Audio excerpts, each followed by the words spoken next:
bir daraxti yo'q, na bir soyasi, na bir suvi, tog' toshlarning orasiga ana shu yosh go'dagi bilan ayolni Allohning buyrug'iga labbay deb tashlab ketadi. Mana shu tog'larni orasiga tashlaydi. Bir o'ti bor, na bir hayvoni, na bir suvi bor, hech narsasi, hech vaqosi yo'q joyiga Allohga itoat qilib, ana shu yosh chaqalog'i bilan ayolini bir mech suvda tashlab ketadi. Keyin ana shu ayol qarayki, aytadiki, agar Alloh taolo mana shu joyga buyurgan bo'lsa, yo'lingizda davom etavering xo'jayin. Men Allohga vakil, Alloh menga o'z kifoya qiladi deb ana shu joyda itoat qilib qoladi hojanona.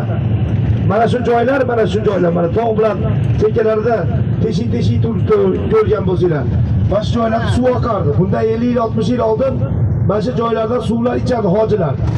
Mana shu joyda Harun ar-Rashidning ayoli Zubayda degan